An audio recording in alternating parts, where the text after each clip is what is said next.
Stevens-Johnson y la necrólisis epidérmica tóxica se han vinculado a otro grupo de enfermedades que es el eritema multiforme de manera histórica. Es importante dar esta distinción porque pues antes se pensaba que hacían parte del mismo continuo de enfermedad, tanto el síndrome de Stevens-Johnson como el eritema multiforme, y ahora pues se ha visto que es algo distinto. Entonces, en 1866, el doctor Ferdinand von Hebra fue el primero en describir las lesiones de eritema multiforme, que son esas lesiones en diana que vamos a ver más adelante.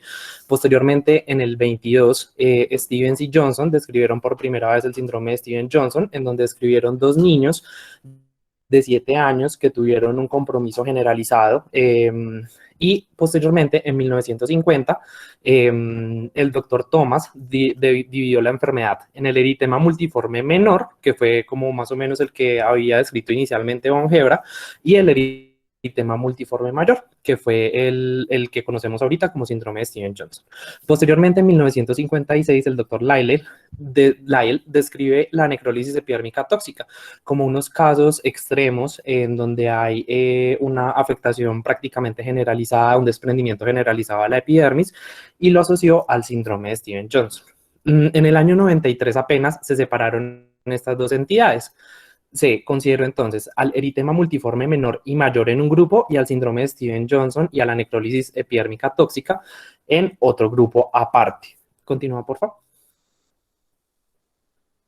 Listo, entonces, ¿por qué es importante hacer esta distinción? Porque el eritema multiforme usualmente es una enfermedad que es aguda y autolimitada, en ocasiones puede ser recurrente, asociada a infecciones y que tiene una baja morbilidad y una mortalidad casi nula, a diferencia del espectro del síndrome de Stevens-Johnson y de la necrólisis epidérmica tóxica, que son reacciones severas que generan un compromiso extenso de la piel y de las mucosas, que en gran mayoría se van a ver asociadas a medicamentos y que están asociados con una alta morbimortalidad. Continúa, por favor. Bueno, entonces es muy importante, como en todo lo relacionado con dermatología, hacer la diferenciación de las lesiones y escribir las lesiones primarias que se dan en estas entidades. En el eritema multiforme, mayor y menor, vamos a ver las tan descritas lesiones en diana típicas, que son lesiones papulares elevadas. Recordar que una lesión papular es aquella en la cual cuando se está rozando, cuando se pasa el dedo por encima, se puede sentir el relieve, ¿cierto?, hacia arriba. Y lesiones elevadas en diana atípicas, que también son papulares. Esto es lo más importante en el eritema multiforme. En el síndrome de Stevens-Johnson, al contrario, las lesiones también van a ser en diana, pero usualmente son maculares, o sea, son lesiones que no son elevadas. Son lesiones que siguen la misma morfología, pero pues que uno al pasar el dedo no siente esa diferencia pues entre la textura de una parte de la piel sana y la parte en donde está la lesión. Entonces, en el síndrome de Stevens-Johnson vamos a ver lesiones en diana planas, típicas, atípicas y máculas con o sin desarrollo de ampollas. Continúa, porfa. María, continúa, porfa. Sí, es que no quiere pasar, no sé qué pasa. Dale, no hay Ya. problema. Listo. Entonces, las lesiones típicas en diana son estas lesiones que vemos acá. Son lesiones individuales, menores de 3 centímetros de diámetro, con una forma redonda regular, un borde bien definido y al menos 3 zonas diferentes. Como pueden ver en la imagen de la izquierda, hay una zona central, ¿cierto? Hay una zona un poco más clara que está rodeando esa zona central y una zona un poco más hiperémica, más eritematosa, más oscura, que está rodeando a los otros dos círculos. Entonces son 3 zonas diferentes, 2 anillos concéntricos alrededor de un disco central. Continúa.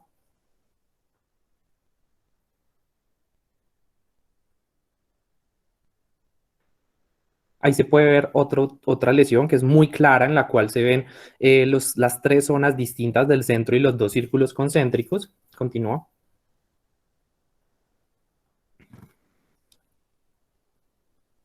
Ahí también, de una manera muy clara, el centro y las 2 zonas. Continúa.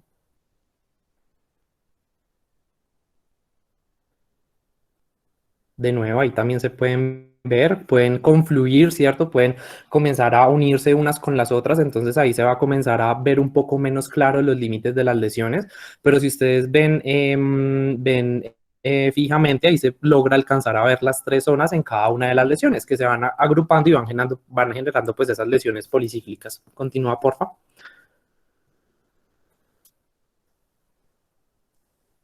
Listo. Entonces, esas eran las lesiones típicas, ¿vale? Recordemos que en el Steven Johnson se van a ver estas lesiones, pero son lesiones planas, ¿vale? Y en el eritema multiforme usualmente estas lesiones son papulares. Esta imagen es muy chévere porque aquí se pueden ver las dos lesiones. Si ustedes ven, las flechas que están señalando de color blanco señalan lesiones típicas en las cuales se ven perfectamente las tres zonas, una zona más oscura, otra más clara y otra alrededor de estas. Y las flechas negras están señalando las lesiones atípicas, en las cuales son unas lesiones que también son redondeadas, son edematosas, similares a las dianas típicas, pero únicamente tienen dos zonas y también tienen un borde mal definido, como se logra ver ahí. Entonces, las lesiones que están señaladas por la línea negra tienen únicamente dos zonas que se logran diferenciar. Esas son las lesiones atípicas, son papulares, entonces estas serían lesiones de eritema multiforme, no de Steven Johnson. Continúa, por favor. Ahí podemos verlas de nuevo, unas lesiones pues que son más bien difusas, que no tienen, que no tienen las tres zonas de las lesiones típicas. Continúa, por favor. Ay, Jesús. Ya la pasé, es que está muy lento, no sé por qué. Dale, no te preocupes. Listo, entonces aquí podemos ver la diferencia. Entonces ahí se ven las diferencias entre las lesiones típicas y las lesiones atípicas. De nuevo, tres zonas en una y dos zonas en la otra. Continúa.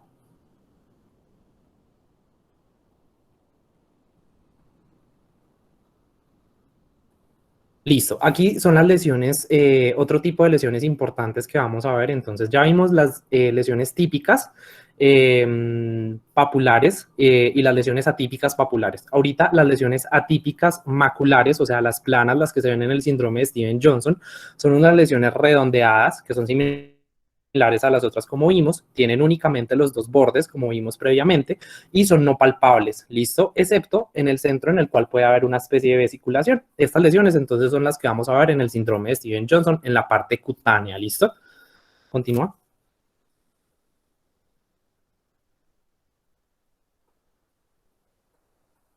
Y las máculas con o sin ampollas, que son estas lesiones que son un poco menos definidas, son lesiones no palpables, eritematosas, purpúricas, que tienen una forma irregular y pueden confluir y pueden tener ampollas como parte de la mácula. Entonces, estas son las lesiones que más vamos a ver en los pacientes con Steven Johnson. Entonces, recordar, pues la charla es de Steven Johnson, no eritema multiforme. Entonces, en Steven Johnson son lesiones en diana, típicas y atípicas, que son maculares y que pueden o no tener ampollas. ¿Listo? Continuamos. Vale, ahí como pueden ver, es un caso de un síndrome de Steven Johnson. Se ven las máculas, en este caso, pues que van confluyendo y que tienen ampollas. En esa misma imagen se puede ver el denudamiento y el desprendimiento epidérmico, porque son ampollas que van a romperse fácilmente. Y si logran ver en la parte inferior, también se ven lesiones tipo Diana. Entonces, ese paciente tiene un Steven Johnson.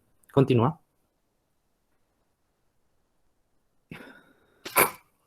Vale, listo. Entonces ahorita vamos a hablar acerca de la clasificación de la enfermedad, en sí del síndrome de Steven Johnson y de la necrólisis epidérmica tóxica. Continúa, por favor. Listo. Entonces, el síndrome de Steven Johnson es una condición menos severa. Esto es un continuo de enfermedad, ¿vale? Entonces, hay pacientes que se van a quedar en Steven Johnson solamente. Hay pacientes que van a tener un solapamiento entre Steven Johnson y necrólisis epidérmica tóxica. Y hay pacientes que van a tener necrólisis epidérmica tóxica. ¿Esto qué lo define? El porcentaje de desprendimiento de piel que se evidencia por la superficie corporal total que esté afectada. Entonces, en el síndrome de Steven Johnson va a ser un menos del 10% de la superficie corporal total. En el síndrome de Steven Johnson con solapamiento con necrólisis epidérmica tóxica va a haber un desprendimiento entre el 10 y el 30% de la superficie corporal total. Y en la necrólisis epidérmica tóxica, pues que es el cuadro más severo de todos, va a haber un desprendimiento de más del 30% de la superficie corporal total.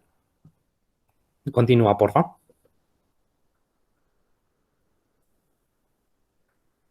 Ahí se puede ver entonces en una imagen sacada Sí, María, de una vez te respondo la pregunta. La superficie corporal total se mide igual que en quemados, entonces vamos a tener las reglas de los 9 y en donde pues son los 11 9 y el 1% que se designa para la zona genital y el 1% también en el cual la superficie de la palma, incluidos los dedos, va a ser el 1%. Entonces, con esas fórmulas se puede determinar qué porcentaje está comprometida de la superficie corporal total del paciente. Importante, se miden, o sea, se cuenta como superficie de área corporal total comprometida las áreas en las cuales hay desprendimiento epidérmico. ¿Listo? Entonces, las áreas en las cuales hay la epidermis pues, se ha despegado pues, de la dermis, ya sea pues que no esté la epidermis o en las áreas en las cuales se despega, pero se deja como un apósito biológico, ¿cierto? Entonces es importante eso, es el área de desprendimiento epidérmico, ¿vale? En donde no hay desprendimiento epidérmico, o sea, todo el paciente puede estar rojo, pero entonces contamos únicamente las partes en donde están las áreas de desprendimiento epidérmico, ¿vale? Continúa.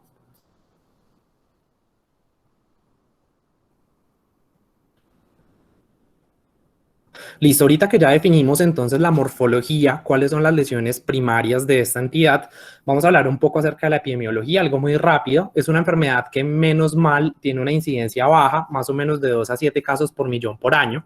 El síndrome de Stevens-Johnson, que es la forma menos severa, es mucho más común que la necrólisis epidérmica tóxica, una relación de 3 a 1, también menos mal porque pues imagínense donde fuera más frecuente, pues sería mucho más grave. Se ha visto pues que es mucho más usual en personas que tienen VIH y cáncer activo. Puede ocurrir en pacientes de cualquier edad. Es más común en en mujeres que en hombres, a una relación de 2 a 1.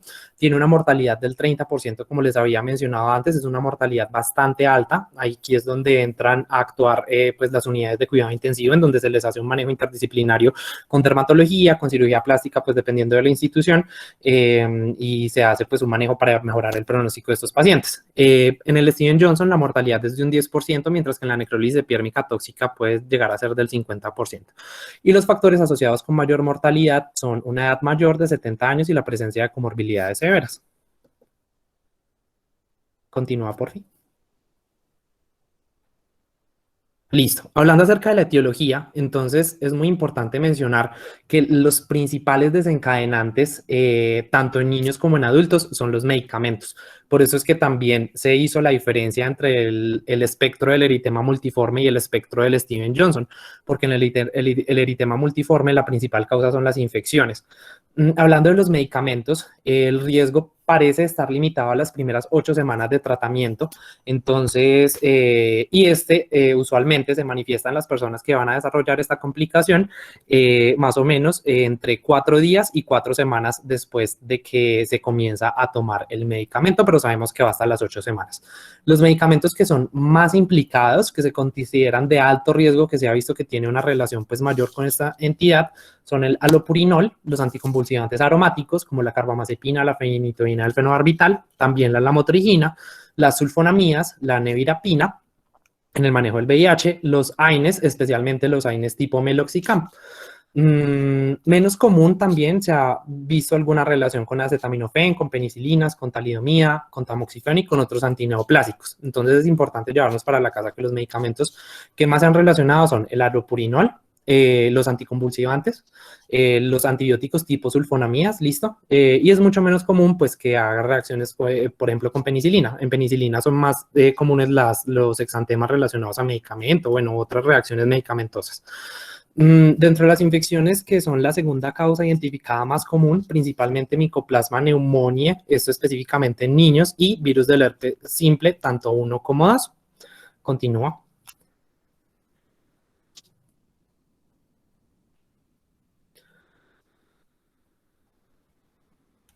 Hay otras causas que son más debatidas y controversiales que se han vinculado, o sea, se han descrito casos, pero todavía no se ha asociado pues como una verdadera asociación entre esto y el desarrollo de la enfermedad, como lo son las vacunas, las enfermedades sistémicas, los medios de contraste, los medicamentos pues naturales, entre comillas, y algunos alimentos.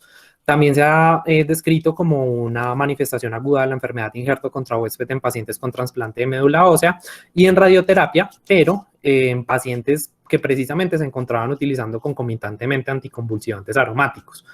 Como les mencionaba entonces, en gran parte de los casos donde no se identifica un medicamento causal, se va a considerar idiopático, hasta en un 30% de los casos no logra identificarse una causa. Continúa.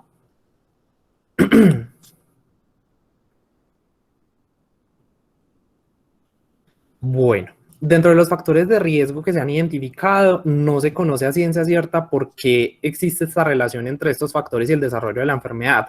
Se cree que la exposición pues, a múltiples medicaciones, la disregulación inmune, ¿cierto? Pueden llevar pues, a que en una combinación pues, entre todos estos factores pues, haya mayor riesgo de presentar la enfermedad. Los pacientes con VIH tienen un riesgo 100 veces mayor que la población general de presentar la enfermedad, pues más o menos por lo que les había dicho yo.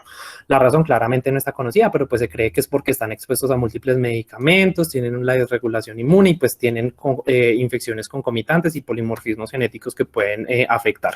La malignidad activa, hay 30 a 60 veces más riesgo, pues una persona que tiene malignidad activa de presentar esta enfermedad que las personas pues que no tienen pues de la población general, y se ha visto que existe más riesgo con las neoplasias hematológicas. Factores genéticos como los haplotipos de los tipos de antígeno leucocitario humano, los que se escriben ahí, se han visto relacionados. Es importante pues mencionar que el B1502 es mucho más común en asiáticos, incluso en Estados Unidos, pues que es en una zona en donde hay más población asiática. Lo que se hace es que si en una persona se piensa, pues si en una persona asiática se piensa iniciar un anticonvulsivante aromático, por ejemplo tipo carbamazepina, lo que hacen es hacer un examen previo para ver que no tenga este HLA, porque pues se ha visto una relación muy directa con esto. Y otros como por ejemplo pues la utilización de dosis altas de medicamentos, el lupus eritematoso y los polimorfismos genéticos. Continúa. Bueno, entonces hablando de la patogenia, esto es una enfermedad que no está completamente entendida hasta el momento. Existen varias hipótesis. Lo importante es que de alguna u otra forma el fármaco que se consume genera unos cambios celulares que llevan a la apoptosis y a la necrosis masiva de los queratinocitos epidérmicos y a la posterior formación de ampollas. Dentro de las hipótesis que hay, pues la primera está en la que el fármaco en cuestión induce un aumento del ligando Fas en los queratinocitos, lo cual lleva pues a que se active la vía de apoptosis mediada por Fas. Otra de las maneras que se ha postulado es que los fármacos interactúen de manera directa con las células que expresan el complejo mayor de histocompatibilidad clase 1, generando que haya una expansión clonal de los linfocitos T citotóxicos específicos para ese medicamento, y entonces estos se acumulen dentro de la epidermis, vayan generando la destrucción de los queratinocitos, liberando enzimas como por ejemplo la perforina, la grancina B, lo cual va a llevar a la lisis de los queratinocitos y se genere la manifestación clínica de la enfermedad. Hay otras hipótesis como por ejemplo que el fármaco active los monocitos y que estos generen anexina A, lo cual también va a generar apoptosis, y otras, por ejemplo, que se desencadene la activación de los linfocitos T, CD8 y de las natural killer que secreten granulicina, que se ha encontrado que en el líquido de las ampollas de los pacientes con Steven Johnson, esto es una de las enzimas que más abundancia tienen.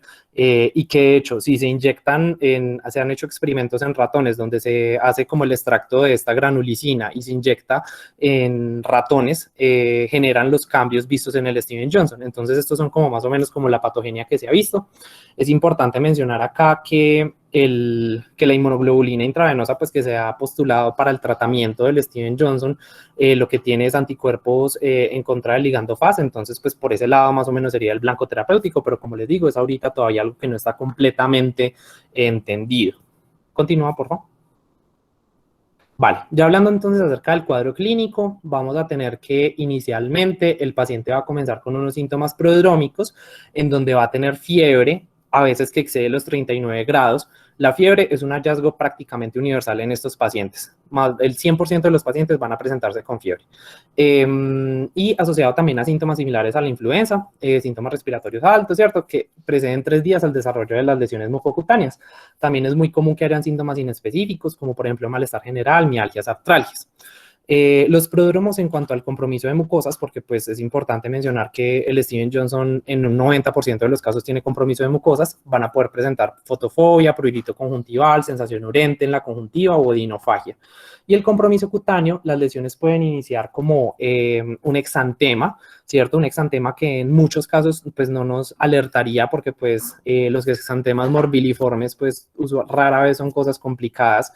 Pero hay signos de alarma que nos deben alertar acerca de la posibilidad de un síndrome de Steven-Johnson. Estos son la presencia concomitante de mucositis, de fiebre, temperatura más de 38 grados, sensibilidad cutánea aumentada, esto es muy importante, o sea, es un exantema que duele, o sea, al paciente le duele la piel antes de tener las lesiones evidentes. Es un dolor prominente fuera de la proporción al compromiso que se evidencia y la presencia de ampollas. Entonces, si vemos un paciente que tiene un exantema, bueno, que de pronto no nos puede preocupar tanto en un principio, pero tiene estos signos de alarma, pues debemos prestarle atención. Listo. Las lesiones cutáneas van apareciendo primero en la parte de la cara y el tórax y se van distribuyendo de manera simétrica hacia las extremidades. El cuero cabelludo casi nunca se compromete, lo mismo que las plantas y las palmas, rara vez son comprometidas.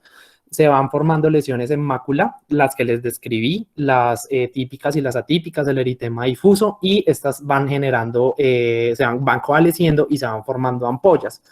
Y unos días después la piel comienza a desprenderse. Aquí es muy importante de manera clínica el signo de Nikolsky y el signo de Asboe-Hansen, que son dos signos pues que nos van a hablar de la presencia de esta enfermedad. El signo de Nikolsky es la capacidad de extender, o sea, de desprender la epidermis, así como se ve en la foto. Entonces, se comienza a hacer presión en la piel y se ve que se desprende la epidermis. Ese es el signo de Nikolsky. Continúa, que ahí sigue la siguiente foto. Y el signo de Asboe-Hansen, en el cual vemos que hay una ampolla, ¿cierto? A la cual le vamos a hacer una marca, creo que ahí alcanzan a ver que la hicieron como con un Sharpie, ahí se ve.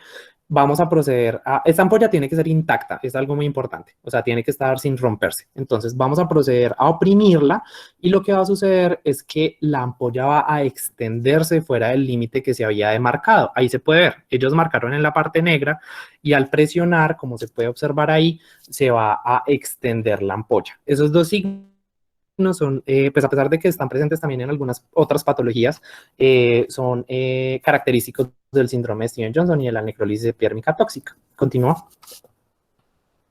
Bueno, como les había mencionado, el compromiso de las mucosas va a estar presente en el 90% de los casos. Usualmente se comprometen dos mucosas o más, ya sea mucosa oral, ocular o urogenital, y según pues dependiendo del sitio en el cual esté el compromiso, pues se van a generar los síntomas.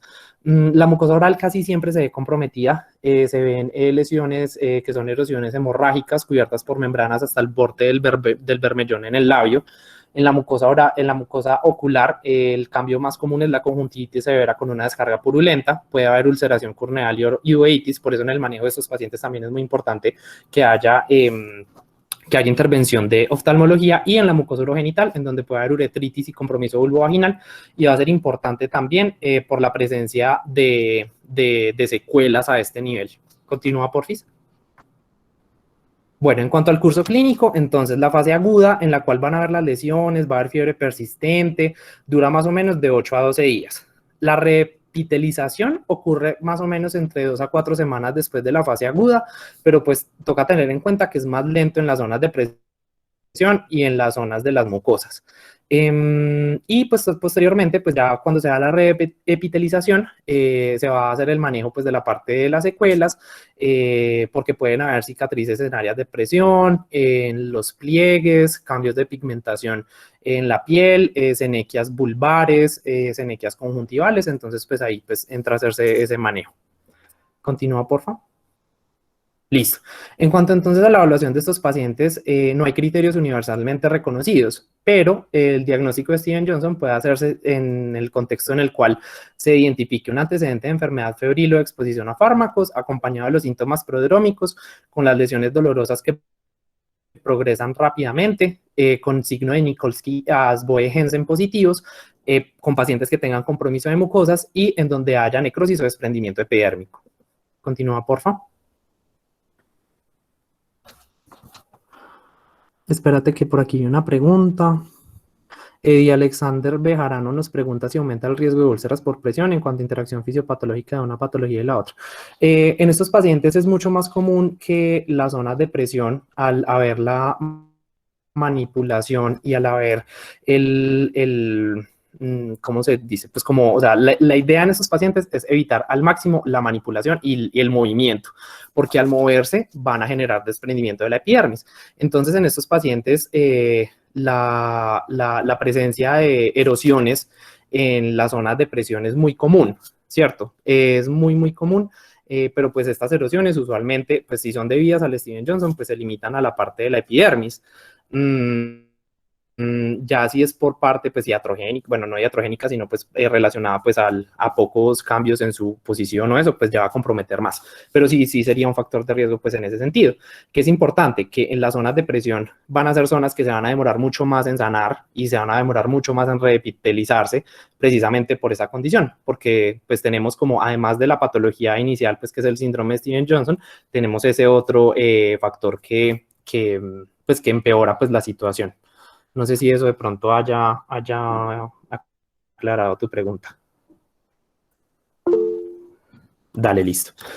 Bueno, otra parte muy importante una parte muy importante del diagnóstico y en la evaluación de estos pacientes es determinar qué medicamento fue el culpable. ¿Por qué? Porque se debe suspender, listo, se debe suspender, se debe cambiar y se debe evitar que lo vuelva a consumir después porque la reexposición puede generar de nuevo una reacción similar. Esto se hace a través de, pues, del juicio clínico y de la historia clínica, sabiendo pues los tiempos en los cuales les mencioné que se presenta la reacción, saber que los medicamentos son los medicamentos que se vienen tomando hace menos de 8 semanas. Si es un medicamento que lleva más de 8 semanas, es muy poco probable que sea el causante del síndrome de Steven Johnson. Y hay una herramienta que es el algoritmo ALDEN, en el cual se puede utilizar, digamos, en pacientes que tienen polifarmacia o que han iniciado varios medicamentos recientemente, pues en las últimas 8 semanas, en la cual cada medicamento recibe un puntaje entre menos 11 y 10, y si el puntaje es mayor o igual a 6, indica pues que el fármaco es muy probable de que haya generado el cuadro, y es muy poco probable si es menor o igual a 0, o sea, 0 o hacia la parte negativa. Continúa, por favor. Ahí lo podemos ver, pues es algo largo, pero pues se van puntuando cada uno de los medicamentos en cada una de estas categorías y al final se determina según el puntaje cuál es el medicamento más probable que haya podido generar la reacción en el paciente, y sabemos pues que se debe suspender. Dado el caso en el que, digamos, pues porque es muy común, como vimos, los anticonvulsivantes, lo ideal también es pedir pues valoración por neurología, solicitar pues su concepto para saber a qué medicamento pues se considera pues que puede ser el más ideal para que el paciente continúe pues su manejo y que no lo ponga en riesgo de volver a desarrollar esta enfermedad. Listo, continúa. Vale, entonces ya como parte de la evaluación del diagnóstico determinamos el medicamento, ahora toca determinar la severidad. La severidad, como les había mencionado, gracias a la pregunta de Leonor, se determina según la cantidad de desprendimiento de piel o de la piel que es desprendible. Y esta se reporta según el porcentaje de superficie de área corporal total comprometida. Y después se calcula la escala Scorten, continúa, que es una escala que nos va a hablar acerca de mortalidad. Esta escala toma factores clínicos y factores paraclínicos, en donde una edad mayor a 40 años, una frecuencia cardíaca de más de 120, la presencia de cáncer o neoplasias hemáticas, una urea mayor a 10 milimoles, un bicarbonato menor de 20 o una concentración de glucosa mayor a 14 milimoles o 250 miligramos. Nos va a dar cada uno un punto, y entre mayor sea el puntaje, mayor va a ser la mortalidad, teniendo pues que para un Scorten entre 0 y 1 va a haber un riesgo de mortalidad del 3.2% y que para un Scorten de mayor o igual a 5 el riesgo de mortalidad va a ser más o menos del 90%. Continuemos. Listo. Aquí entonces hablamos acerca de la parte de dermatología, que es importante la biopsia. Estos pacientes sí se benefician de biopsia de las lesiones. Ahí disculpan que no, pues en la foto se está haciendo la biopsia de un melanoma, pero pues ahí lo que se está mostrando es el tipo de biopsia, que puede ser una biopsia tipo afeitado, como se está viendo en esa imagen, o pues si quieres le das continuar para ver la siguiente imagen. O una biopsia tipo punch, de un punch amplio, más o menos de 4 milímetros. Esta biopsia debe ser llevada a tinciones normales y a tinciones de inmunofluorescencia directa, con la idea de, por ejemplo, pacientes que tengan cuadros que pueden no ser tan claros y que no sean tan clásicos, poderlo diferenciar con otras patologías, como por ejemplo son las enfermedades ampollosas autoinmunes, que pueden generar compromisos así de severos, el pénfigo vulgar, el pénfigo foliáceo, pueden generar estos desprendimientos epidérmicos masivos y pues es importante saber bien. Entonces es muy importante pues que a los pacientes se les haga también inmunofluorescencia, porque todas las enfermedades ampollosas autoinmunes van a tener sus hallazgos característicos en la inmunofluorescencia, mientras que el Steven Johnson en la inmunofluorescencia directa no va a tener hallazgos nunca positivos.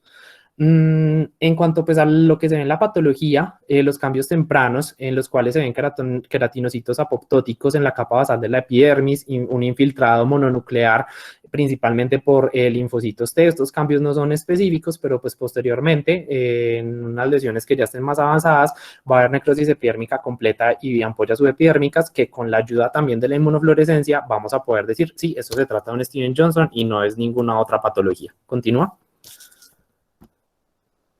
Vale, dentro de los laboratorios que vamos a solicitar se encuentra el cuadro hemático, en donde es usual que haya anemia, linfopenia y neutropenia. La neutropenia a veces puede camuflarse porque pues en estos pacientes se ha propuesto el uso de corticoides, entonces pues como sabemos puede aumentar la liberación de neutrófilos y puede no evidenciarse. Pero la neutropenia es un factor que se relaciona con un peor pronóstico en estos pacientes. Mucha gente pues de pronto pensaría, pues no sé, reacción a medicamentos en piel, seguramente tiene eosinofilia, y no, la eosinofilia no es un hallazgo común en estos pacientes. Puede haber hipoalbuminemia, pueden haber alteraciones en los electrolitos y en la glucosa, pues que en eso ahorita la doctora que nos va a acompañar en la charla, la doctora Claudia, pues nos va a hablar un poco más de eso y nos va a dar pues como los datos relacionados a estas alteraciones. Puede haber elevación de las transaminasas en 50% de los pacientes.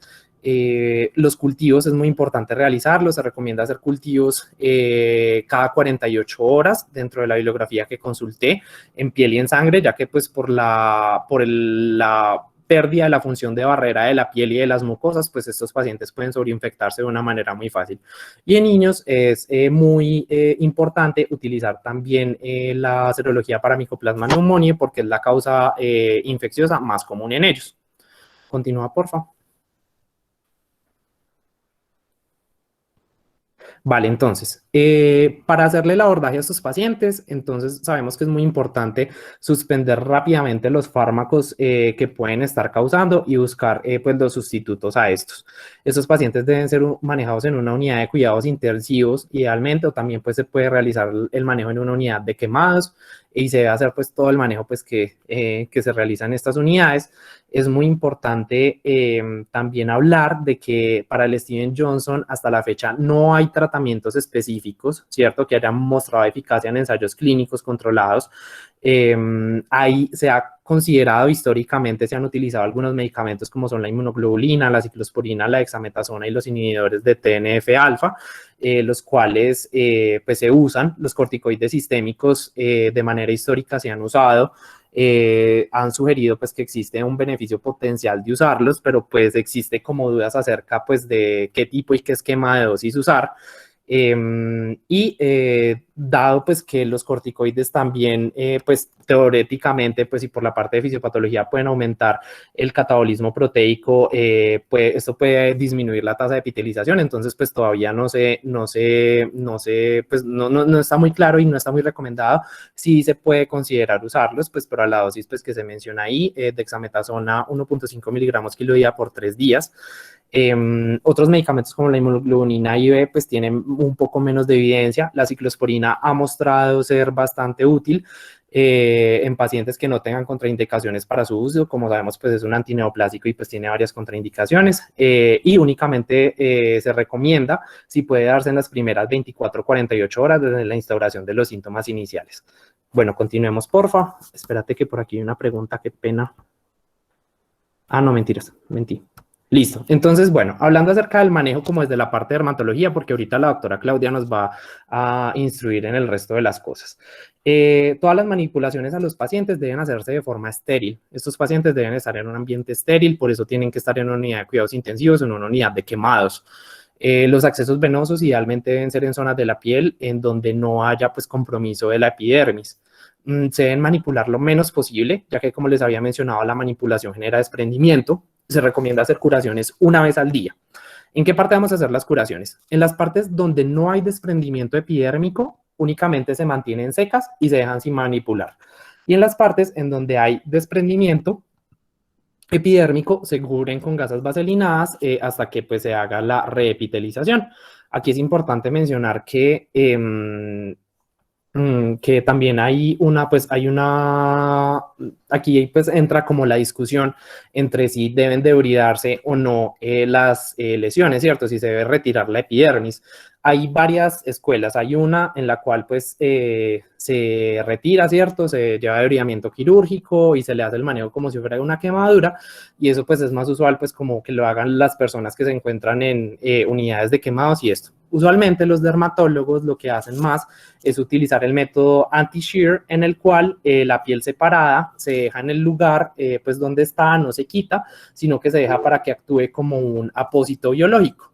Ambos enfoques tienen una tasa equivalente de supervivencia y reepitelización, entonces eso viene siendo más como un poco pues hasta el momento de diferencias de escuela y pues del sitio en donde se esté realizando. Por aquí hay una pregunta, qué pena. En caso de niños, cuando se da por micoplasma neumonía, ¿hay diferencia de tiempo entre que el infante sufre la infección e inicia esta entidad, o se puede dar mientras la infección está en curso o ambas? No, tranquilo, no te preocupes. Dentro de lo que leí, usualmente se da cuando el paciente presenta la infección, a los pocos días de presentar la infección.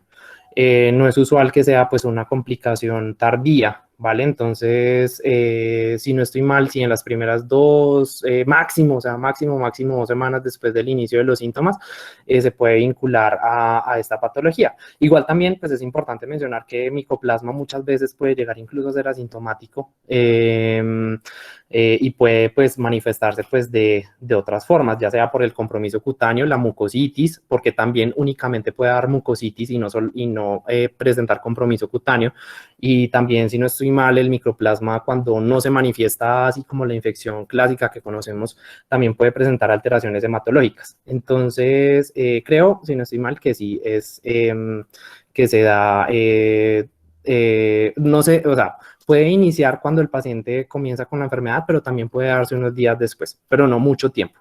¿Listo? Bueno, continuando con la parte del cuidado de las lesiones, entonces, como les estaba mencionando, se pueden tanto dejar con mucho gusto, Juan, se pueden tanto dejar la parte de la epidermis como apósito biológico, o se pueden retirar y tienen iguales tasas de supervivencia y repitelización. Se limpian las costras de la cara diariamente con solución salina estéril, y se aplica pomada antibiótica, ya sea mupirocina o nitrato de plata, o vaselina si el paciente está recibiendo antibiótico sistémico, alrededor de los orificios, nariz, oreja y boca. Continúa, por favor. Vale.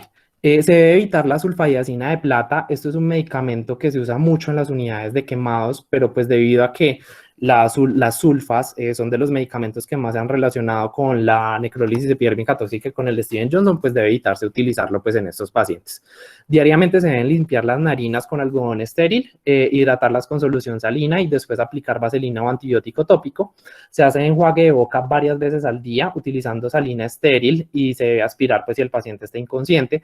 O lo que también se hace en algunas instituciones, por ejemplo en el Hospital Simón Bolívar, acá en Bogotá, lo que se hace es que se les hace la fórmula magistral con el hidróxido de aluminio, el magnesio, la lidocaína y la anistatina, y con este se le se hacen las curaciones porque pues es una condición que es muy dolorosa.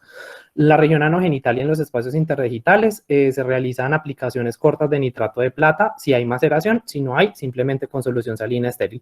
Y se pueden considerar entonces el uso de los fármacos, como les había mencionado, los corticosteroides y la inmunoglobulina, la ciclosporina. En nuestro medio el más usual y el más que se utiliza pues son los corticoides, pero pues teniendo en cuenta pues las posibles reacciones que puede generar su utilización. Ok, entonces continuemos.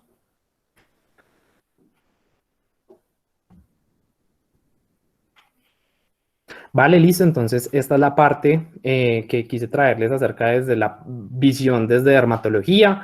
Espero que haya sido claro y que haya sido útil. Y entonces, no sé si de pronto tengan alguna otra pregunta antes de darle paso a la doctora Claudia y la podemos resolver.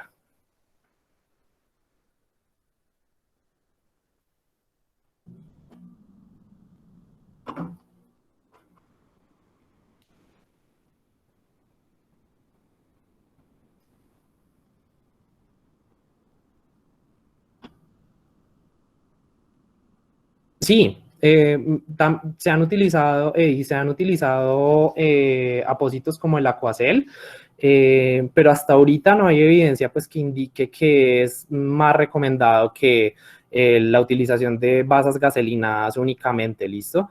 Entonces sí se pueden utilizar, hay centros donde se utilizan, pero pues teniendo en cuenta la disponibilidad pues, de esos apósitos y el costo no es lo más usual que se usen, dado pues que no han demostrado pues ser pues que tengan como un impacto significativo.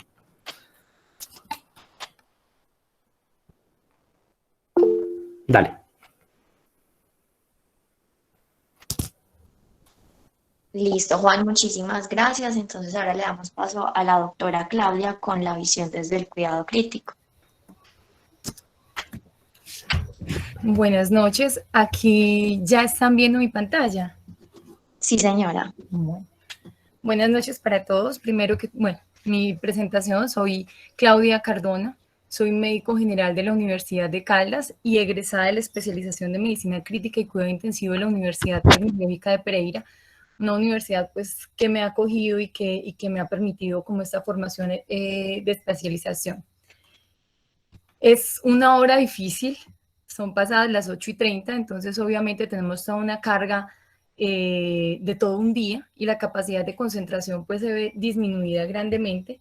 Por eso voy a tratar en lo posible como de dar datos muy puntuales y cosas que se nos queden grabadas fácilmente, que sean prácticas para que sea un desarrollo más fácil y podamos fijar un poco más la atención. Tal vez vamos a encontrar algunas cosas que van a ver son similares o unos puntos de encuentro de la presentación que hizo el doctor Juan acerca de generalidades, que obviamente hay que mencionarlas para hablar de las complicaciones que lleva un paciente a cuidados intensivos. Ya nos había mencionado Juan, el síndrome de Stevens-Johnson y la necrólisis epidérmica tóxica fue descrita desde 1922, la primera entidad. Doctora, qué pena, no está pasando las diapositivas aún. Listo. Listo. Ya. Y ya en 1956, pues el dermatólogo escocés describe la necrólisis epidérmica tóxica. Esta es una imagen que me parece muy importante recordar, que habla de la clasificación. ¿Por qué? Por lo general, los pacientes que vamos a encontrar en la unidad de cuidado intensivo son pacientes que están en el espectro del overlap o que están dentro de ese 30% o ese compromiso del 30% de la necrólisis epidérmica. Lo más general o lo más posible es que los pacientes con Steven puedan ser manejados, digamos, en un contexto menos crítico, siendo importante, obviamente, llevarlos o estarlos monitorizando constantemente. Sin embargo, como les digo, la sobreposición y la necrosis epidérmica van a ser las dos entidades que realmente van a ofrecer un requerimiento de cuidado crítico. Ya nos había mencionado Juan que la presentación de estos cuadros o la posibilidad dentro de la epidemiología afortunadamente es bajo, ¿cierto? De 2 a 6 casos por cada millón de habitantes. Esto hace también que la exposición del personal de salud no sea tan frecuente y hace que se limiten los estudios o las posibilidades farmacológicas para el manejo específico en estos pacientes. Entonces, lo más relevante en ellos es el tratamiento de soporte, de ahí que se deriven muchos de los manejos de paciente quemado y gran quemado. Dentro de la fisiopatología es muy importante recordar, solamente como para recordar, que la exposición de fármacos, siendo el 50% de posibilidad que hagan desarrollo de estas entidades, es esa exposición al fármaco lo que nos va a marcar. ¿Qué vamos a encontrar allí entonces? Simplemente se va a ver fijado en el complejo mayor de histocompatibilidad, sobre todo por los linfocitos CD8. Esto lo que va a hacer es activar el factor reconocedor o todas las citoquinas que van a ser inductoras de daño para los queratinocitos, como es el factor de necrosis tumoral, la proteína FAS y el factor de necrosis tumoral asociado a su receptor. Todo esto lo que nos va a llevar es a activar la vía de las caspasas y a llevar al queratinocito a esa apoptosis. Entonces, de ahí partimos. Es una apoptosis, pero esta apoptosis es una apoptosis que abarca un gran porcentaje de superficie corporal en general cuando el paciente llega a una unidad de cuidado intensivo. Estas dos imágenes, precisamente para esclarecer visualmente lo que es un Steven Johnson y lo que es una necrólisis, ¿cierto? Vemos que las superficies, pues, obviamente son mucho más grandes y el daño de piel, obviamente, va a ser mucho mayor. ¿Qué es relevante en esto? Cuando el paciente está en el primer espectro, cuando inicia su reacción, reconocer de manera precoz la entidad, hacer la diferenciación de otros posibles diagnósticos para asimismo poder dar un manejo precoz a estos pacientes. Las complicaciones, que es lo que me compete a mí. Entonces, primero, y sobremanera, la hipovolemia y el choque hipovolémico, que es lo que más golpea a estos pacientes, e incluso el mismo manejo de esta complicación puede llegar a favorecer que el paciente haga una falla respiratoria. La sepsis y el choque séptico, entendiendo que no todos los pacientes con estas entidades hacen compromiso infeccioso, pero sí en el momento en que se presenta ese compromiso infeccioso, tenemos que dirigir el esfuerzo, sobre todo a infecciones por Staphylococcus aureus y por Pseudomonas aeruginosa. Entonces hay que establecer desde el inicio, cuando tenemos ya establecido que es un proceso infeccioso lo que nos está complicando en ese momento aún más al paciente, es establecer ese cubrimiento para gram negativos y para gram positivos. En este sentido, como igual la sola respuesta inflamatoria que dan estas entidades hace que el paciente se comporte como si estuviéramos frente a un choque distributivo también, entonces es importante ciertos marcadores que nos permitan establecer o distinguir si es solamente su proceso inflamatorio por toda la pérdida epidérmica o si es un proceso séptico. Ahí está el seguimiento que debemos hacer de estos pacientes de la PCR por lo menos cada 48 horas y podemos hacer marcador con procalcitonina que nos va a ayudar bastante en la definición de estos pacientes con infección, siendo el punto de corte para riesgo bajo de sepsis 0.5 y por encima de 2 para riesgo alto de sepsis y choque séptico. Otra complicación de la insuficiencia respiratoria aguda, esta insuficiencia respiratoria aguda se da tipo 1, tipo 4. La tipo 1 es derivada de todo el compromiso pulmonar que hacen estos pacientes. Ellos pueden hacer afectación aproximadamente en el 30% de los casos. Puede ser por bronquiolitis obliterante o por una neumonitis difusa intersticial y eso puede progresar a un síndrome de distrés respiratorio o incluso en el momento en que empezamos a reanimar a este paciente vigorosamente, puede aumentar el edema de tejidos y eso llevarnos también a una falla respiratoria hipoxémica. Y la 4, que es derivada ya del choque hipovolémico que tienen estos pacientes, en su primera instancia o en el momento inicial que hacen una depresión cardíaca y hacen un aumento de la demanda, hacen taquicardias, hacen procesos de aumento, pues tratando de compensar, y eso puede generar también acidosis metabólica y llevarnos a una insuficiencia respiratoria aguda tipo 4. La lesión renal aguda, que se puede derivar del momento en que el paciente está con choque hipovolémico, sin embargo, también se puede deber a una necrosis tubular aguda, derivada de todas pues, las pérdidas epidérmicas que tiene el paciente. Compromiso del tracto gastrointestinal. Este compromiso del tracto gastrointestinal se puede dar por el edema de la pared intestinal y también por daño directo sobre el epitelio. ¿Qué tenemos que mirar cuando un paciente está bajo este compromiso? Se puede dar dolor abdominal como tal, se puede dar un proceso diarreico y de hecho pueden ocasionar unas sedas de alto gasto que nos pueden empeorar el componente hipovolémico y sangrados gastrointestinales. De ahí la importancia de que de entrada tienen que ir con gastroprotección. Compromiso hepático, que como nos mencionaba Juan, afortunadamente el compromiso hepático se da solamente en un alrededor del 10 a 20%. Se puede dar una especie de colestasis o simplemente transaminitis, también es algo que hay que estar siempre atentos, además pues por el proceso de hipoalbuminemia que estos pacientes ya per se desarrollan.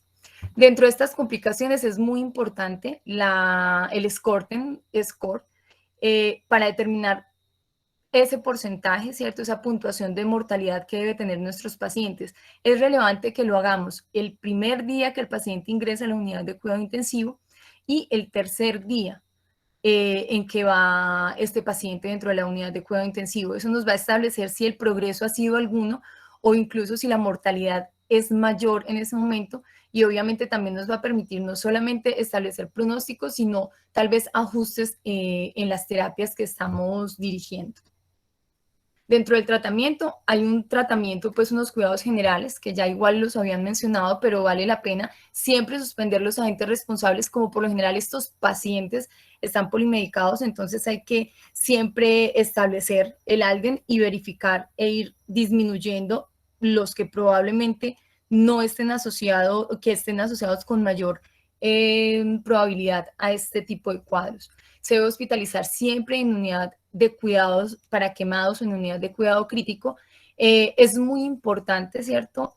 Donde haya disponibilidad de unidad de quemados, pues lo ideal es esto porque es un grupo que está entrenado precisamente en el manejo y cuidado adicional que tienen ellos en la piel, y si no, una unidad de cuidado crítico que va a permitir que ese paciente esté monitorizado estrechamente.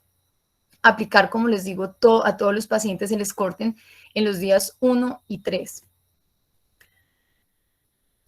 Dentro del tratamiento de soporte, entonces, está asegurar la vía aérea.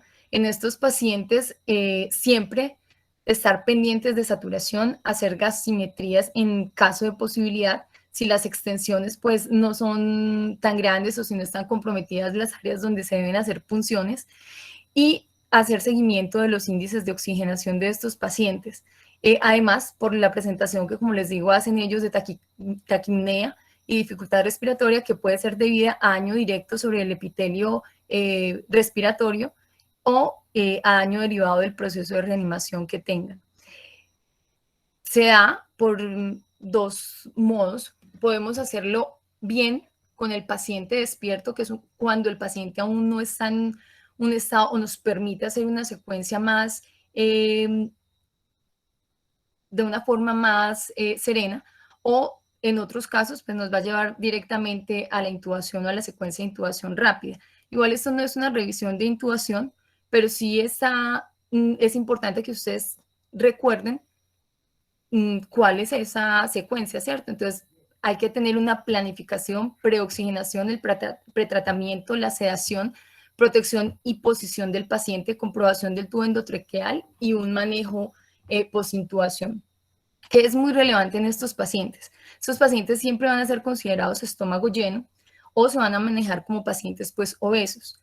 ¿A qué me refiero con esto? En el momento de la preoxigenación, estos pacientes van a tener solamente un periodo de aproximadamente 3 minutos si uno los ha preoxigenado adecuadamente. Recordar que la preoxigenación es simplemente para un barrido de nitrógeno y que nos permita que ese tiempo de apnea sea más prolongado. Entonces se comportan como pacientes obesos, nos van a dar entre 3 minutos a 5 minutos con posibilidad de desarrollo de hipoxemia. Entonces es muy relevante que ustedes hagan una buena preoxigenación. En el momento de que estos pacientes vamos a llevarlos a intubación, si bien es un cuadro urgente, tenemos que tener todos los equipos disponibles. Dentro de eso tenemos que comprobar que haya otros dispositivos agregados aparte del laringoscopio y tubos. En cuanto al tubo, debe ser un tubo orotraqueal el mayor que tengan a disposición y que permita pasar al paciente, porque ellos van a manejar muchísimas secreciones por el mismo mecanismo y eso nos va a permitir darle una mayor posibilidad de oxigenación y de ventilación, porque precisamente en la etapa hipercatabólica pues vamos a encontrar una producción aumentada de dióxido de carbono y tenemos que tener eso en cuenta en el momento de posicionamiento del tubo y el número sobre todo del tubo. Tenemos que tener garantizado dispositivos adicionales, máscara laringea, tenemos que tener dispositivos que nos permitan acceder a la vía aérea de una forma emergente y siempre hacerlo de forma precavida. En estos pacientes es mucho más útil el Malampati que el Cormac, porque son pacientes que pueden tener limitaciones inherentes a su patología de la apertura bucal. Entonces, siempre importante, antes de ir a intubar a estos pacientes, establecer la posibilidad de vía aérea difícil. Entonces, tenemos que valorarlos con Malampati o simplemente con predictores de vía aérea difícil, como son la apertura bucal, que sea menor de 4 centímetros, y la distancia tiromentoniana, que sea menor de 6 centímetros. Esos son los dos principales predictores en estos pacientes que nos van a hacer pensar que es una vía aérea difícil. El tratamiento, este es un ejemplo, ¿cierto?, de un paciente que está comprometido por un Stevenson-Johnson. Ustedes ven que es un paciente pues con un claro compromiso facial. Allí es muy importante verificar desde antes que ustedes vayan a intubar a estos pacientes el mecanismo de fijación, porque estos pacientes deben ser o procurar ser un único intento y que en el momento de fijación se evite la posible exudación accidental, porque son pacientes que como ese edema progresa, pues después sería mucho más difícil llevarlos a intubación orotraqueal.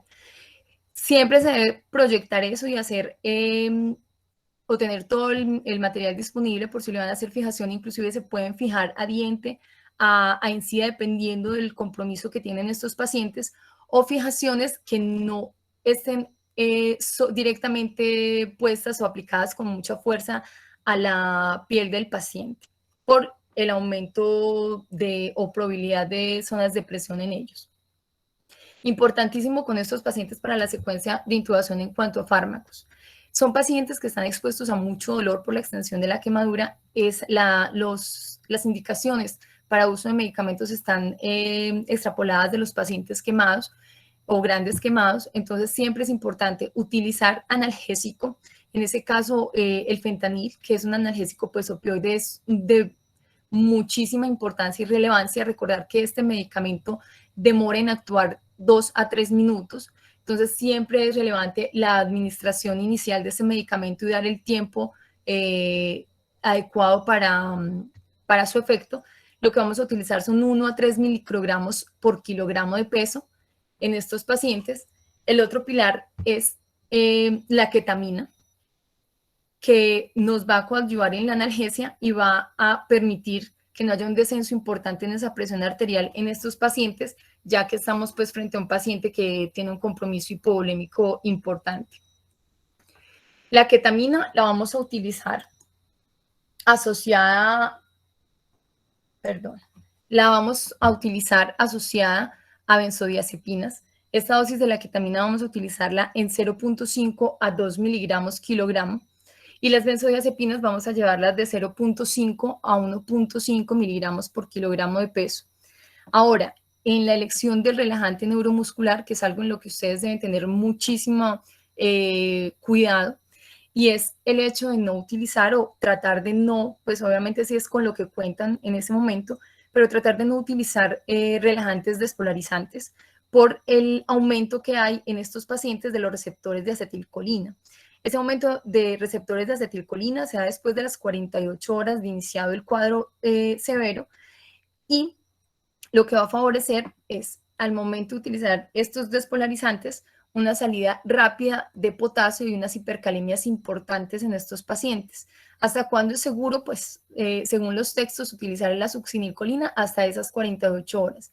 De ahí en adelante es mejor utilizar los medicamentos, los relajantes neuromusculares no despolarizantes, entre ellos el rocuronio, por ser un relajante de acción rápida, y las dosis deben ser, llevarla a la máxima, siendo la dosificación de 0.9 a 1.2, tratar de utilizar la mayor dosificación, que es 1.2 por kilo, dado que ellos también tienen un aumento en el tiempo de latencia de estos medicamentos. Entonces, ocasionalmente en el momento de intubación se van a encontrar con pacientes que aún no están adecuadamente relajados. De ahí la importancia de utilizar dosis adecuadas.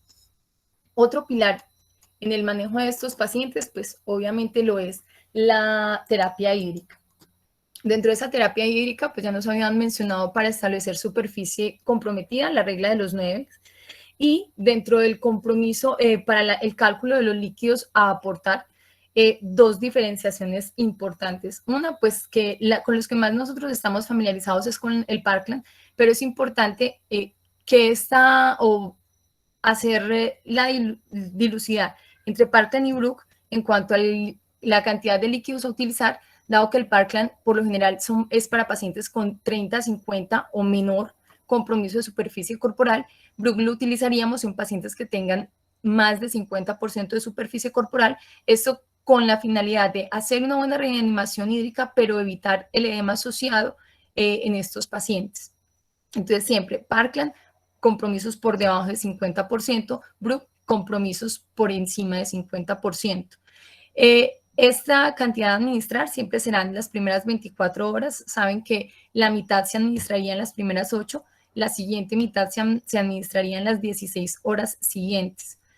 Eso para el manejo inicial, pero de forma posterior, porque igual hay que llegar a limitar ese aporte hídrico cuando los pacientes ya han corregido ese choque hipovolémico. Entonces, los determinantes importantes, o uno de los determinantes importantes en guiar esta terapia hídrica, va a ser, uno, la diuresis, que tenga una diuresis por encima de 0.5 cc por kilogramo, y presión arterial, que si dicen las guías 65 milímetros de mercurio, debemos ciertos pacientes individualizarlos, sobre todo los pacientes que tienen falla renal o enfermedad renal crónica preexistente, o pacientes con hipertensión arterial preexistente, dado que su mecanismo o su adaptación es diferente. A este grupo de pacientes específicos debemos llevarlos a presiones por lo menos de 70 a 80 milímetros de mercurio, y eso es lo que vamos a perseguir en el momento de ir limitando pues o de guiar la terapia hídrica como tal. Igual, saturaciones venosas menores a 65% también nos implican un ajuste en terapia hídrica, valorando obviamente que no sea una condición de hemoglobina que esté asociada a una anemia, o un bajo gasto cardíaco per se que esté asociado. Este que es específico o me parece muy importante en cuanto a que ustedes tengan precisos cómo son las correcciones de electrolitos. Estos son pacientes que hacen déficit de sodio, déficit de aguas importantes, y es precisamente por ese volumen muchos que le administramos en el momento de reanimación, y otros por las pérdidas inclusive insensibles que tienen. Entonces, importantes estas fórmulas. Yo sé que muchos de ustedes pues pueden tener acceso, pero siempre recordarlas en el momento de hacer reposiciones, porque el hecho de que hagamos unas reposiciones precisas van a disminuir el riesgo de que estos pacientes hagan edema cerebral, edemas mayores asociados que después van a tener una repercusión importante sobre ellos, o que por el contrario hagan unas correcciones bruscas de las hipernatremias y nos lleven a compromisos neurológicos asociados. Entonces, dentro del déficit de agua, ustedes saben, agua corporal por sodio deseado sobre el sodio que está medido. Este es un ejemplo de un paciente de un déficit de un paciente de 60 kilogramos. Sería 0.5 para establecer en hombres, 0.6 en mujeres y ancianos. El sodio que tenga el paciente, sumado al sodio pues que había sido medido, y lo que hacemos simplemente es establecer el déficit que tenemos, cuánto tenemos que corregir, y este déficit lo vamos a ir corrigiendo y se va a corregir en 24 horas aproximadamente, ¿cierto? Este es un ejemplo para la reposición de sodio como tal. Entonces sabemos agua corporal total por el sodio deseado menos el sodio medido. El grado de corrección lo vamos a hacer en 0.5 miliequivalentes litro hora, y con eso vamos a establecer el déficit en cuánto lo vamos a corregir. déficit de agua. Entonces tenemos que tener también establecido el agua corporal total. Lo vamos a hacer por sodio sérico sobre sodio ideal, -1, y esto nos va a llevar a la corrección adecuada. Este es un ejemplo donde tenemos un sodio de 160 miliequivalentes, un peso de un varón de 60 kilogramos.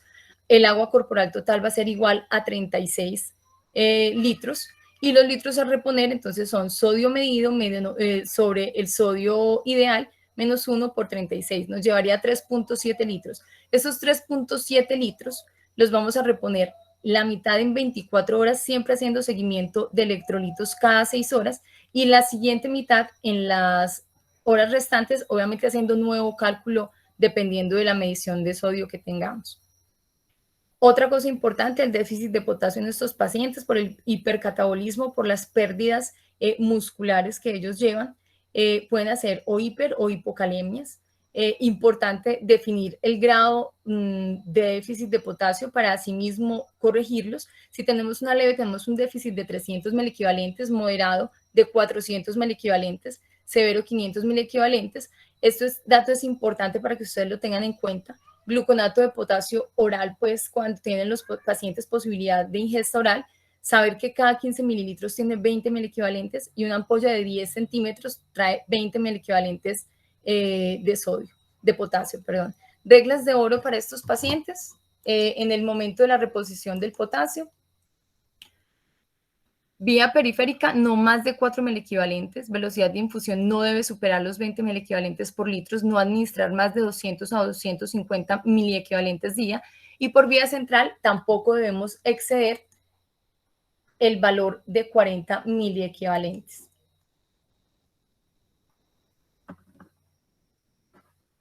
Otro tratamiento de soporte importante que nosotros tenemos que tener en cuenta en la unidad de cuidados intensivos es el soporte nutricional. En este tipo de pacientes debemos utilizar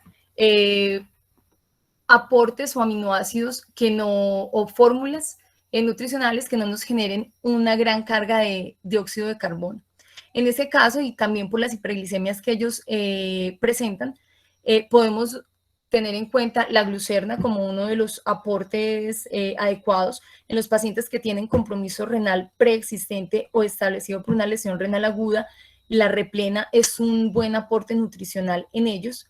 Se recomienda un aporte calórico en la fase inicial de 20 a 25 kilocalorías por kilogramo, y ya en una fase de recuperación de 25 a 30 kilocalorías por kilogramo. De esto siempre hay que tener el aporte o tener en cuenta el aporte que genera la nutrición que estamos dando, siendo la glucerna 1.5 por mililitro y siendo la replena 1.8 por mililitro.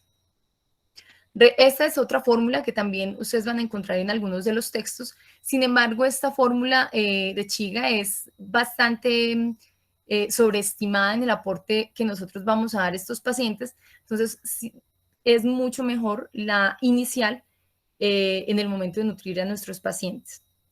No se deben instaurar tratamientos empíricos con antibióticos, dado que esto aumenta la mortalidad por resistencias bacterianas en estos pacientes. Entonces, siempre establecer claramente si el proceso que tiene nuestro paciente inflamatorio es por infección o simplemente per se por el daño epidérmico que tiene. Les recomiendo, o vuelvo y les recalco, hacer procalcitonina y hacer medición seriada cada 48 horas de PCR y cuadro hemático de reactantes de fase aguda en estos pacientes.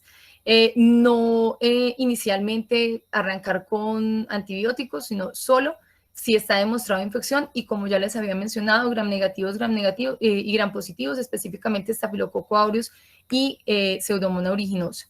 Las curaciones locales que mencionaba ahora Juan, es muy importante el segundo punto que ustedes ven allí, y es que las curaciones deben hacerse entre 2 o 3 personas o equipos especiales para estas curaciones, dado que requiere movimientos en bloque casi de estos pacientes para evitar que haya mayor pérdida y que haya menor riesgo de zonas de presión agregadas. Entonces, siempre tratar de hacerlo en el menor tiempo posible, porque también esto disminuye la posibilidad de pérdidas hídricas y de mayor hipotermia en estos pacientes. Siempre irrigación con solución fisiológica. No se recomienda medicamentos sulfatados, ni ningún tipo de antibiótico tópico, porque esto también incrementa la posibilidad de infecciones agregadas posteriores. Las recomendaciones que se dan es no hacer debridamiento de forma rutinaria. En este grupo de pacientes, el desbridamiento se reserva solamente para las áreas que consideremos que tengan una infección agregada. Entonces, estos pacientes van con curación, por lo general solución fisiológica, manteniendo la humedad o la humectación adecuada, manteniendo la temperatura y desbridamiento solo en los casos específicos que tengan compromiso infeccioso. Dentro del tratamiento específico han sido muchos los medicamentos. Como le digo, las limitantes de estos casos es que son pocos, es muy poca la frecuencia y el compromiso crítico que tienen ellos hace que tampoco se puedan hacer estudios con un carácter epidemiológico que tenga peso, pero pues hay unos medicamentos que parecieran demostrar algún beneficio en la mortalidad y en la disminución sobre todo del tiempo de recuperación de estos pacientes o estancia en UCI. Inicialmente fue usada la ciclofosfamida, pero la ciclofosfamida cayó en desuso por el aumento importante o exponencial de las pancitopenias y los procesos infecciosos que tenían estos pacientes. Asimismo, factor de necrosis, los antagonistas del factor de necrosis tumoral también fueron utilizados, sin embargo, cayeron en desuso también por esta misma razón. ¿Cuáles son los tres pilares fundamentales ahora o los medicamentos que parecieran demostrar algún tipo de beneficio en estos pacientes? La ciclosporina, que actúa suprimiendo la respuesta linfocitaria que tienen estos pacientes. La dosis que se recomienda es de 3 a 6 miligramos por kilogramo día. Esto se va a dar en 2 dosis por un máximo de 7 días y después de esto se va a hacer un desmonte del séptimo al día 14 después de esto. Y tras su suspensión, siempre es importante, está contraindicado en pacientes con insuficiencia renal o cuando tenemos un paciente que no tiene tiene un proceso infeccioso activo o que no se ha descartado este proceso infeccioso. Entonces, siempre verificar esto y hacer salvedad en esto. Los corticoides, son muchos los esquemas que se tienen para los corticoides. También se parece demostrar avances sobre la mortalidad, pero utilizados dentro de las primeras 48 horas. Esto por el beneficio antiinflamatorio, dado que posterior a esas 48 horas de tiempo crítico van a aumentar la posibilidad de infección y asimismo van a disminuir la posibilidad de revitalización en estos pacientes. Los corticoides van a ir a actuar sobre los linfocitos y la producción de citoquinas, sobre todo pues el factor de necrosis tumoral alfa, y de esta manera van a favorecer la recuperación de estos pacientes. Hay esquemas, como les digo, variados. El doctor ahora nos mencionaba el de dexametasona. El de dexametasona también sería 1 miligramo kilogramo. Metilprednisolona 1 gramo día por 3 días. Esto se va a hacer desmonte de 1 miligramo kilogramo día de prednisolona con un descenso rápido que se va a tener en los 20 días siguientes. Y otros, como les digo, proponen el uso de la dexametasona. Cualquier esquema que se utilice va a ser adecuado si el paciente lo requiere y si cumple con esos criterios de inicio temprano. La inmunoglobulina humana, que es también otro medicamento que cobra valor en estos pacientes, ya que inhibe la unión al receptor Fas y a su ligando, y allí es donde bloquea ese proceso de apoptosis en estos pacientes. Aparte de eso, pues va a ser algo de barrido de otras citoquinas y nos va a favorecer en ese caso, incluso en los pacientes con sepsis asociada. La dosis va a ser de 2 gramos kilogramo administradas a lo largo de 2 a 5 días. Otro tratamiento que también, digamos, está en estudio es la plasmaféresis, que también hace barrido de todo ese componente de inmunoglobulinas, de citoquinas. Y como les digo, la limitante son costos y la limitante es que no hay estudios grandes que reflejen un beneficio entre una u otra terapia. Importante con todas estas terapias, el inicio temprano diciendo pues o teniendo en cuenta 48 horas iniciales. Lo que también limita, digamos, el uso de los medicamentos, dado que todos estos pacientes por lo general están sobre la semana de manejo. Puntos claves a llevar a cabo entonces: las presentaciones graves de las reacciones adversas son potencialmente mortales. Su tratamiento debe ser idealmente en una unidad de cuidado de quemados y o UCI, y sumado a un abordaje multidisciplinario.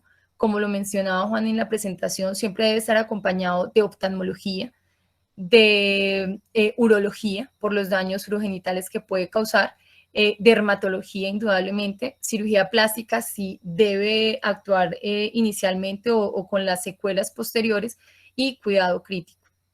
Las medidas farmacológicas sistémicas son complementarias. Lo ideal o el pilar de esto es disminuir o retirar el medicamento culpable. La prevención de las infecciones, el manejo nutricional y analgésico en estos pacientes. El estado crítico de los pacientes y la baja incidencia condicionan la calidad de la evidencia de las terapias sistémicas aplicadas, por lo cual, pues, cada terapia debe ser individualizada en estos pacientes. Les agradezco muchísimo por la atención y por la asistencia, sabiendo la hora en la que estamos, y agradezco por la invitación. No sé si tienen algunas preguntas.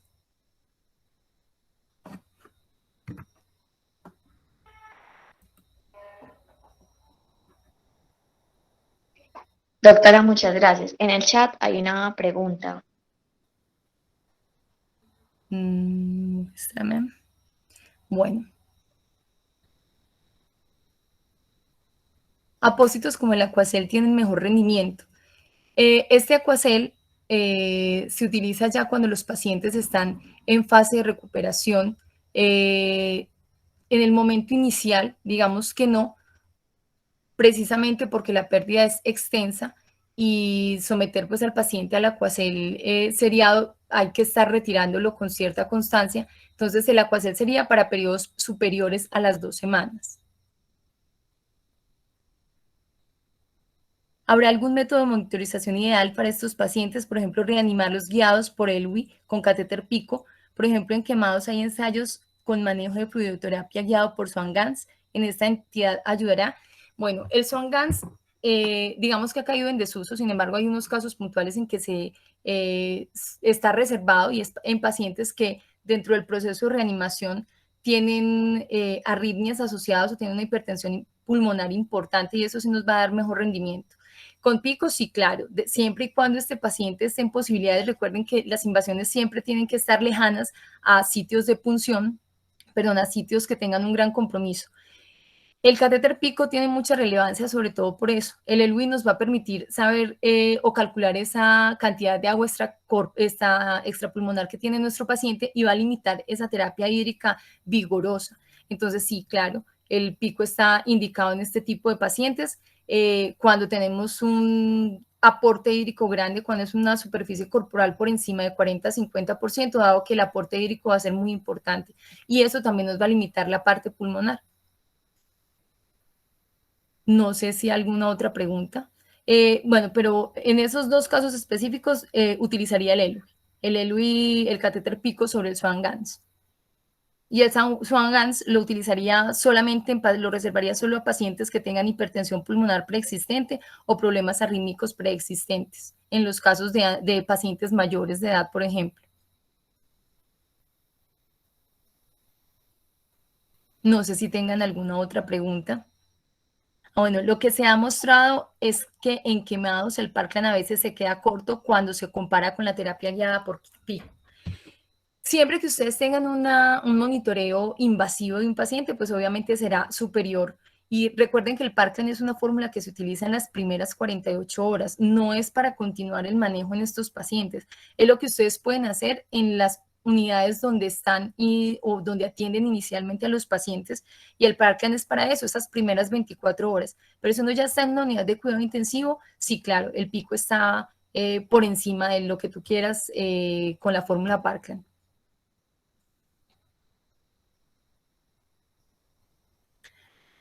Bueno, en estos pacientes el modo de ventilación es diferente.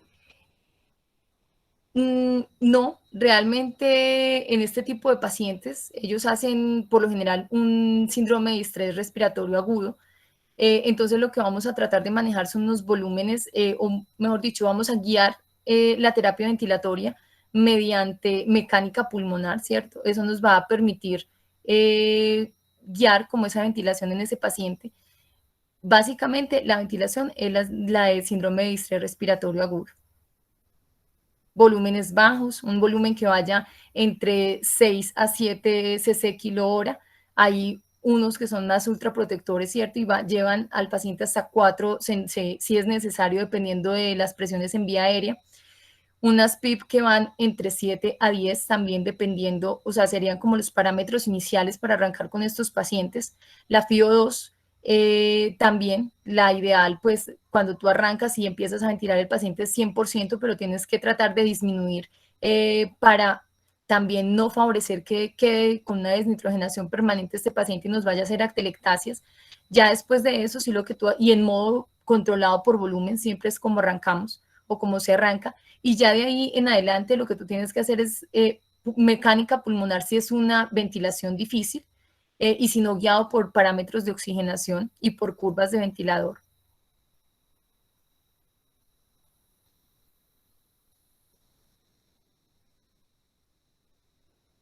No sé si ya alguna otra, no veo aquí como... Hola, buenas noches. Buenas Doctores, noches. muchísimas gracias por la presentación muy completa, muy chévere esas actividades en conjunto.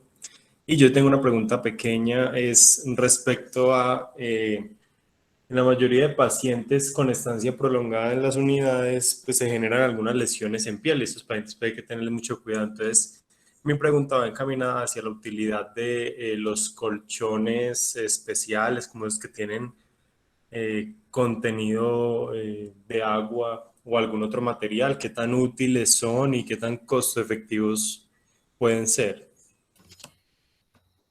Pues hay colchones que sí, no tanto de agua, sino colchones que están programados, son colchones programables para cambios de posiciones que disminuyan la zona, o sea, que disminuyan el tiempo de presión sobre unas zonas específicas.